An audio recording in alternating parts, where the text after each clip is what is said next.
Hello guys, welcome to Crick 360. Guys, thumbnail చూసిన వెంటనే మీరు కూడా ఖచ్చితంగా షాక్ అయింటారు కదా. నేను కూడా అంతే. ఈ న్యూస్ ఆర్టికల్ చదివేటప్పుడు నేను కూడా కాసేపు అయితే షాక్ లో ఉన్నా, కాసేపు అయితే నమ్మబుద్ధి కూడా కాలేదు.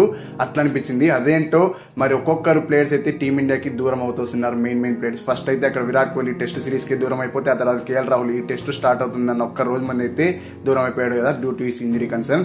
ఇప్పుడైతే ఏకంగా రవిచంద్రన్ అశ్విన్ అయితే మిడిల్ ఆఫ్ ద టెస్ట్ లో అయితే దూరంగా పోతున్నాడు, due to his family emergency, ఏదో మెడికల్ ఎమర్జెన్సీ అంట. అందుకని దూరంగా పోతున్నాడు. అంటే పర్టికులర్ రీజన్ అయితే తెలియలేదు, కాకపోతే ఏదో ప్రాబ్లం ఉందని అయితే తెలిసింది. బీసీసీఐ వాళ్ళు కూడా ఏం చెప్పారంటే, మనం అశ్విన్ ప్రైవసీని గౌరవించాలి, ఇప్పుడు అతను చాలా కష్టాల్లో ఉన్నట్టే, సో అతనికైతే మేము ఎటువంటి హెల్ప్ చేయడానికైనా రెడీ.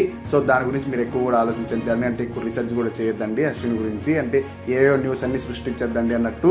అశ్విన్కి మనకు ఖచ్చితంగా ప్రైవసీ కల్పిద్దాం అన్నట్లు బీసీసీఐ వాళ్ళు కూడా మాట్లాడుతూ వస్తున్నారు అనమాట. సో యాక్చువల్ అంటే అశ్విన్ నిన్ననే కదా 500 వికెట్స్ తీసుకుని ఒక చరిత్రను అయితే సృష్టించాడు. సో అట్లాంటి బౌలర్ ఇట్లాంటి ఫ్లాట్ ట్రాక్ లో మిస్ అవుతున్నాడు అంటే ఇంకా చాలా కష్టం అయిపోతుంది మన ఇండియాకి. ఒక 4 బౌలర్స్ తోనే వెళ్ళాలంటే మాత్రం ఇది మాత్రం ఖచ్చితంగా కత్తి మీద సామ్ లాంటిది రోహిత్ శర్మకి. మరి 5th బౌలర్ ఎవరు న్యూస్ చేస్తాడో చూడాలి.